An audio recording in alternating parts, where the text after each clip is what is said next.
In this week's In-Ear Insights, let's talk about something different for a change and talk about event marketing and conferences and speaker selection. So recently I had the opportunity and the privilege to speak about generative AI in the architecture, engineering, and construction industry to an event that I didn't know that I was probably the best fit for, which was the Women in Construction Operations organization, a great organization based in California that is all about supporting and advancing women in the AEC industry. And Katie, I know that when this all came through, you had some questions. I sure did. I sure did. Well, and so let me sort of start with the disclaimer that, I completely respect your expertise and I totally understand why, events seek you out to be the speaker. And so I just want to sort of make that disclaimer in case anybody thinks that I'm not saying that you're qualified. And so in this example where it was a women's event, on the subject matter, you are 100% qualified. My question for you is, so when they came and said, "Hey, we want you to speak," because I remember they sought you out specifically and they said, "We're a women's organization." What went through your mind? Did it even occur to you that perhaps you were not the right person? It did. And we actually had this discussion in our company Slack, which was, don't you need to be a woman to speak there? Because there's a parallel organization that you work with, Women in Analytics, where their annual conference essentially has that. If you are a person who identifies as either non-binary or women, you are eligible to speak. If you identify as something else, you are not. This organization did not have that in place. That aside, I'm asking you personally, it did, like, what were your thoughts about being a man speaking at a women's conference? My thoughts were, I can talk about the topic, and I know they saw me speak at SMPS, the Society for Marketing Professional Services, which is a larger AEC organization. That's how they found us. And my first thoughts was, okay, I can do the thing and provide them a lot of value and help them do what they want. But at the same time, it was one of those things like, should I be doing this? And obviously, in the fiduciary interests of the company, we just say yes. We'll send Chris anywhere that is willing to do business with us at our rates and fees. But it was still one of those things like, that seems odd that they wouldn't choose a woman to do essentially the same thing, even if it wasn't a Trust Insight speaker. There are a lot of very qualified women who could talk about the use of generative AI. Now, not necessarily in the construction industry, but in general, there are. Well, to be fair, you're not in the construction industry. I know. So what's interesting is you're not really answering my question. You're kind of dodging it a little bit. And I don't know if this is purposeful. And I'm picking on you a bit because I never really get to in these scenarios.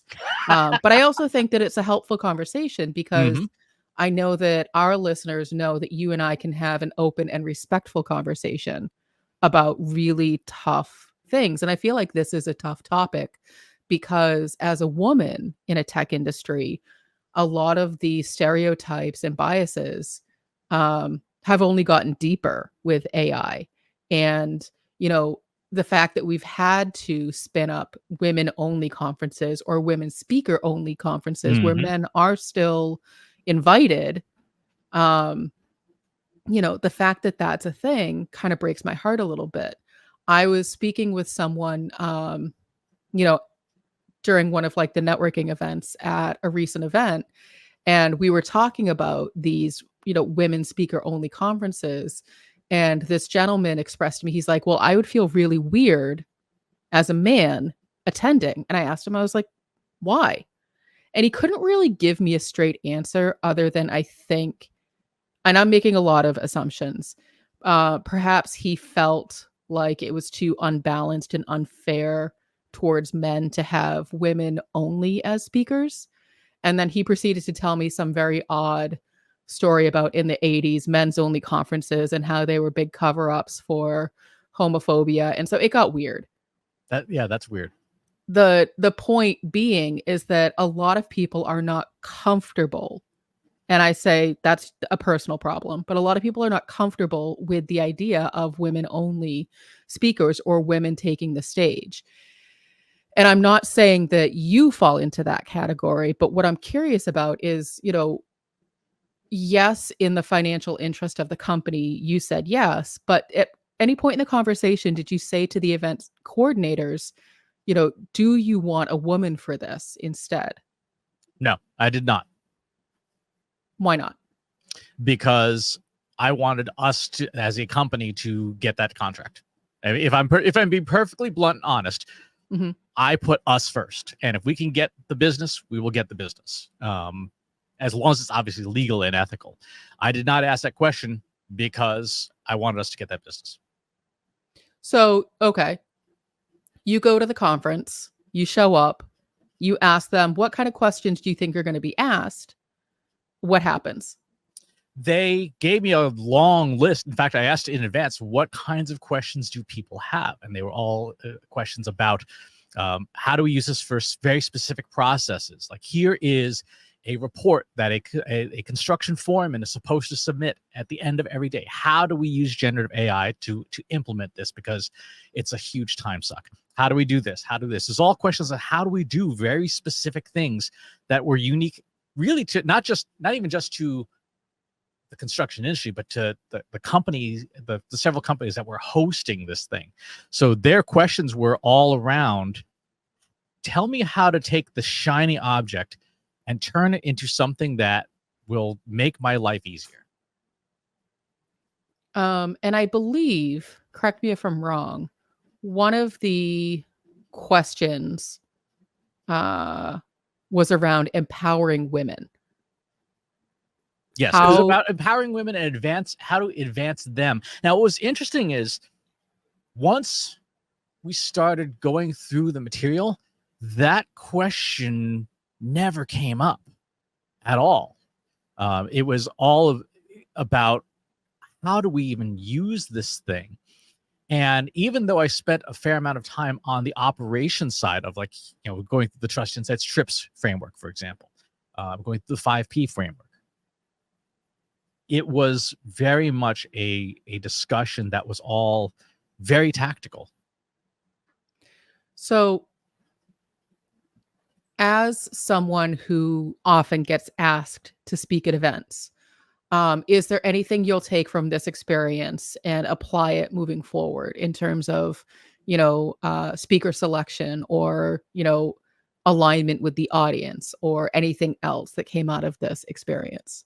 Well, the number one thing is, for any organization that is a women's organization, the first question would be, wouldn't you prefer to have Katie, who is equally expert, particularly in the operational side of things, who also happens to be a woman? I mean, that strikes me as just a basic standard operating procedure that we can implement ourselves to say, like, this is what you want. But also asking, what are the very specific questions? Because what the questions where we were given up front were not the questions that were asked in the session. The questions up front were about, empowering women and advancing women within construction. And the women who asked questions in the session were asking all, I need to make my life easier about this specific task. How do you do it? Can AI do X? So I don't know if you will be able to answer this question, but how do we empower women in the AI industry moving forward?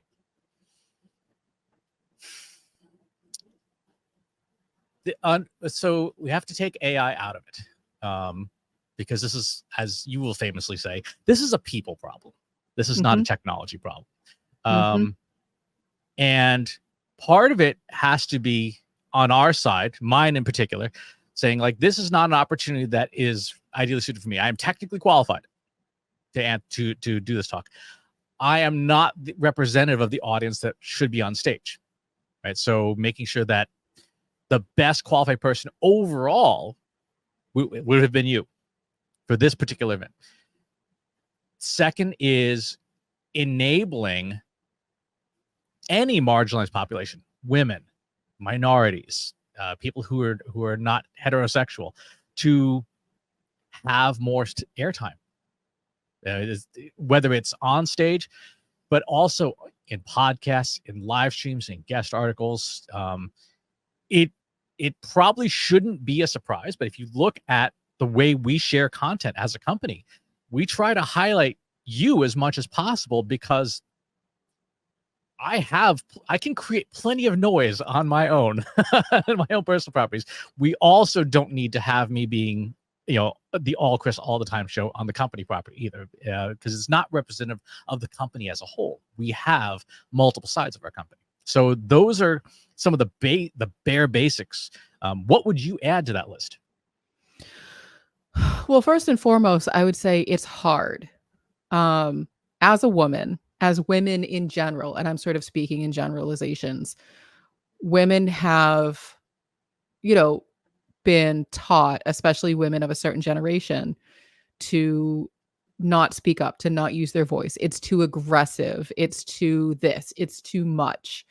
And as a woman of that generation, especially from a very young age, I was told I was too much. And it's been difficult to move past that emotionally.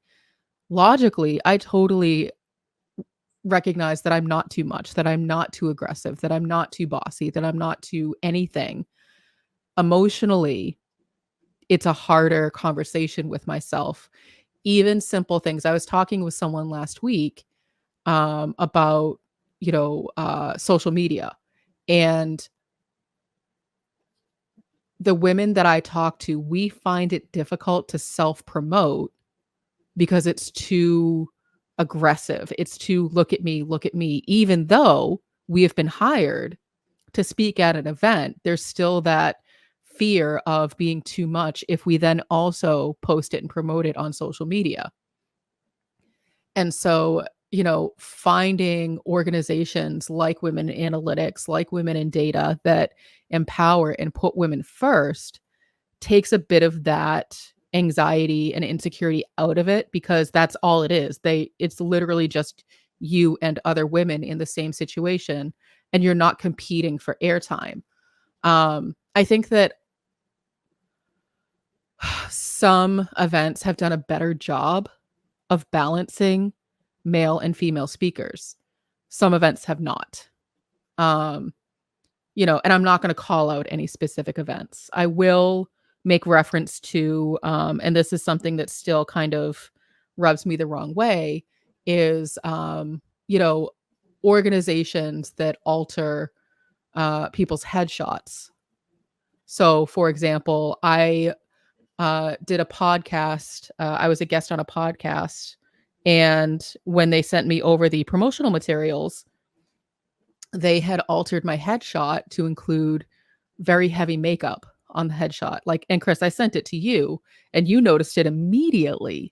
I know. And, That's not how that works. I responded back to the organization and just, and I wasn't rude about it. I asked, I was like, hey, I noticed. And the response I got back was very unsatisfactory. That it was, oh, well, our post-production team did it. We were trying to do it for, image resolution. And I pointed out, I'm like, there's a big difference between clarifying an image for better resolution and putting makeup on someone without their consent. Yeah, I was gonna say, if you put my photo through, I would have had bright red lipstick and long lashes. Which, granted, my eyelashes need some work, but they would not do that probably would not do that to my photo. Well, and that's the point is, as women, we unfortunately still have to fight twice as hard to get the same, to even get up to the same level. Now, there's definitely men who have to fight just as hard, men of color, minorities, different, protected classes. So I'm not saying that, there aren't men who struggle with the same thing. Historically, and even now presently, women just have to fight that much harder, especially without taking it to a political place in our current political climate. I personally have found that women have to fight more than twice as hard, sometimes 3 or 4 times as hard, because the current political climate has allowed some, not all, some men to really show how they really feel about women in a position of power. And it, again, I use the term heartbreaking because that's the way it makes me feel. It's heartbreaking that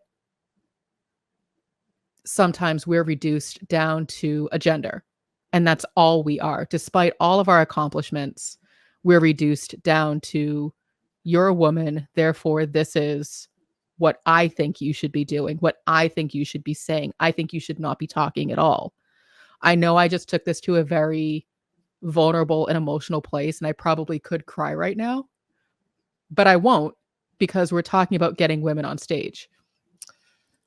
We are, but you can't extract the cultural context from the issue itself, right? It is part and parcel of the issue, is that we as a culture, we as a business, and then me as a person all have to do better in terms of saying this, this opportunity, I am not the best person for it. Right? It is the easy example. Say, okay, this is a women in construction operations conference. The speakers should be women. I mean, that seems pretty logical.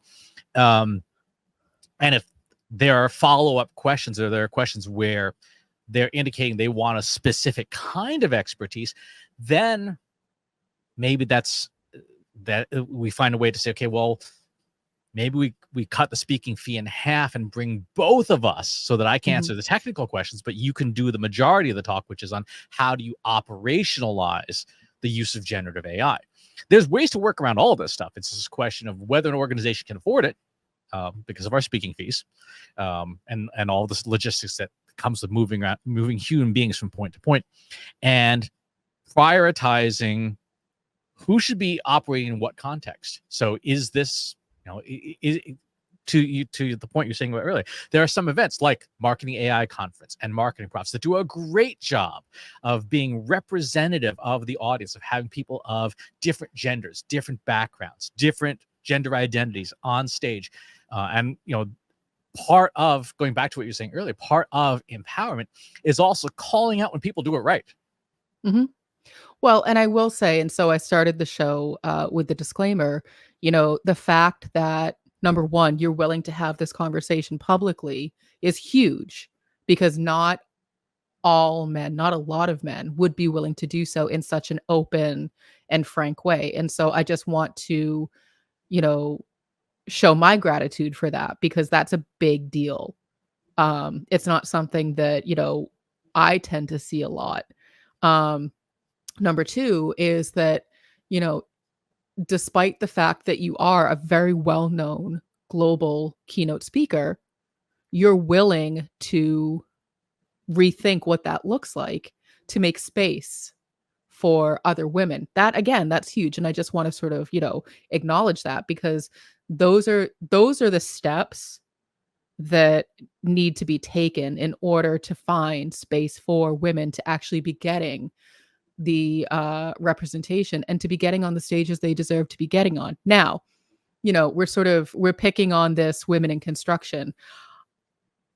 My first thought when you said, I'm going to go do this thing, I was like, well, number one, you're not a woman. Number two, I don't think you do manual labor if there's not a keyboard attached, and so I was thinking more of like, it's funny because I thought less about the women aspect and more about, what the heck do you know about construction? You know how to automate robots. Like, you're not like laying bricks and pouring cement. It's funny because I've worked with SMPS now for 3 years.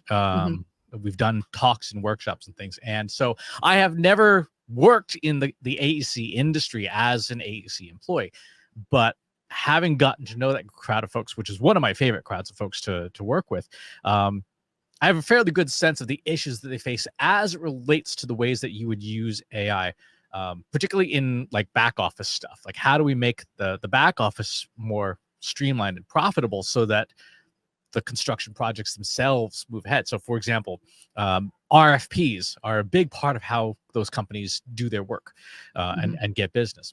And the bidding process is exhaustive and painful, very expensive and very slow. So at a recent SMPS workshop, we built live on stage a go no go proposal analyzers. You drop the RFP in, you drop your company's. These are the criteria for the kinds of proposals we know we win, and you have generative AI say, okay, thumbs up, thumbs down. You should bid on this, or you should not bid on this. That's not construction. That's Right. operations and stuff. And so those are the areas where I can definitely help. If they were to say, can you show us how to use like a vision language model to build a robot that would assess the safety of these girders, I'm like, I'm probably not the best person to do that. I can tell you how to build a vision language model and how to deploy it. I have no domain expertise in what a proper weld looks like. So I could not help with that. I would need to be paired with a domain expert. And again, sort of the awareness of your limitations of expertise is huge, because I know a lot of people who would just say, yeah, I can wing it. Or they would go in saying, no, I'm totally an expert, and then kind of BS their way through it. And I think that just those steps start to march us in the right direction. And, it is interesting when you sort of describe, the women in construction industry as a whole. Like, this is sort of the same when I talked about the nonprofit animal shelter that we work with. Well, we don't know a lot about running a nonprofit animal shelter, but we know what the operations of a business look like. And at the end of the day, it's a business with the same operational issues as the women in construction industry, as the B2B marketing industry, as, the largest B2C brand. We all have the same operational challenges that we're trying to figure out how to automate with AI. And so I do want to sort of acknowledge that, yeah, in that sense, you are an expert to talk about those things. And I have every faith that had the women, how do we empower women conversation had come up in person, that you would have said a lot of what you said to me here on this podcast, but you also would have said, hey, perhaps you should follow up with our CEO who can speak to the organizations that she works with and how to sort of do some of that from a female perspective. Because I will say, as a woman, hearing about what I should do from someone who isn't a woman, I tend to just sort of check out like, no, we're good here. You're not going to tell me you had your own slide. You had your own slide in the deck. So it didn't have to come up in the conversation. There was an ad for you. You know what I'm saying, though. Yes. Like, and so I guess. No, I mean, it makes total sense. It'd be like you saying, "Hey, let me tell you how to advance Korean Americans." Like, right. Yeah, I have no business doing that. I'd be like, hey, but I know a guy. But that's the thing. It's the reverse is true. As women, yes, we're finding opportunities, but we also have to be aware of the opportunities that are right and not right for us. Because if we continue to take opportunities that aren't right for us just for the sake of getting on stage, that's going to be more harmful than it is going to be helpful. And so we have to have the same amount of self-awareness that we're asking men to have. It has to work both ways. We can't just sit back and go, you need to say no to everything so I can say yes to everything. That's not, a fair ask. There needs to be equal amounts of work put in from both sides in order for this to move in the right direction.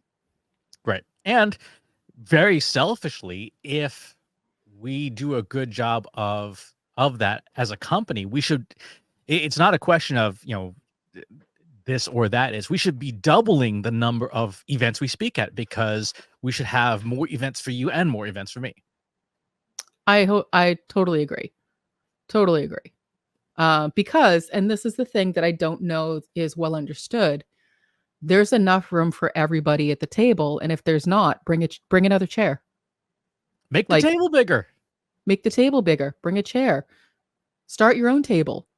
Forget the table. Our friend Brooke Sellis did that years ago when she was told, no, you can't speak at this event. So she made her own event. And now she's traveling all over the world speaking, all on her own merits, which is fantastic. I'm incredibly proud of her.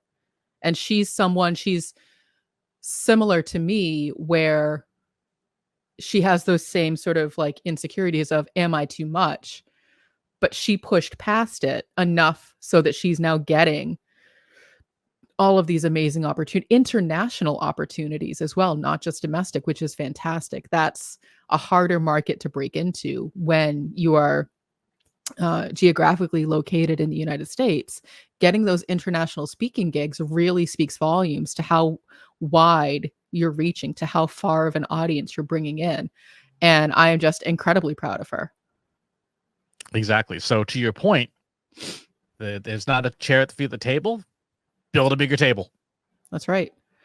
And so what I will say, and I know it's hard, and I am definitely willing to talk with any woman about this, but we have to figure out our own version of knowing that we're not too much.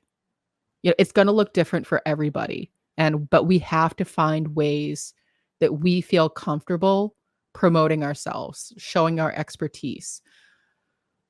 Unfortunately, you know, you can't all have a Chris Penn as a business partner who is willing to do the work to promote you and boost you up.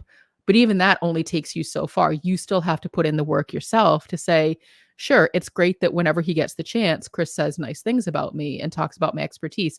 I have to be willing to say those things as well. And so that, again, sort of you can't expect other people to just boost you up. You have to do that boosting yourself too. And for the not women folks, here's a funny thing. It is in your interest to be supportive, to be collaborative. It makes the table bigger. But I will also say this, having worked with a number of different people of all genders, there are people talk, and individuals gain reputations. You may be losing business and you don't know why, because you have a reputation among a certain group of people of color, a group of women, etc., of someone that they don't want to do business with because you are not collaborative, because you are outright a jerk. And so it is incumbent upon you and me to not be a jerk. And you might find that more doors are open if you are not a jerk. And quite honestly, it makes the conversation way more interesting if you are not surrounded by people who are exactly like you. You know, you learn a lot more about yourself, the world, the industry, you know, your customers, your audience, you know, potential collaborators. It's way more interesting, way more fun than just sitting at the table with everybody who looks exactly like you. You know, I like to joke that I accidentally got sucked into watching The Secret Lives of Mormon Wives on Hulu, which is, well, to be fair, I thought it was going to be a true crime, like a cult thing. It turns out it's more of like a Real Housewives reality show. But the thing I was fascinated by was that there's a certain look. There's the, you know, Mormon housewife look, which is very long blonde hair extensions, a lot of Botox, very white. And it's, you know, the joke is that anybody watching the show had a very hard time telling each of the women apart. And there was about a dozen of them or so, but they all look exactly like it was very Stepford. And so there was so much drama and infighting because there was so much sameness. They were all competing for the same one seat at the table versus bringing up an additional 11 chairs so that everybody could have an equal say. You know, and so it's sort of like a silly example, but the point is, as you start to break out of those molds and push yourself out of your comfort zone, it's going to be really interesting. It's going to be a little scary, but overall, you're going to learn a lot. Exactly. And if you're not learning a lot, you're at the wrong table. It's true. I think, what is it? If you're the smartest person in the room, you're in the wrong room. Exactly. So if you have some thoughts about doing things like empowering marginalized populations, particularly women in the context of this show, but any population that is underrepresented, and you'd like to share your experiences, pop by our free Slack group. Go to trustinsights.ai/analytics for marketers, where you and over 3,500 other marketers are asking and answering each other's questions every single day. And wherever it is you watch or listen to the show, if there's a channel you'd rather have it on instead, go to trustinsights.ai/chat podcast. We can find us and where most podcasts are served. Thanks for tuning in. We'll talk to you next time.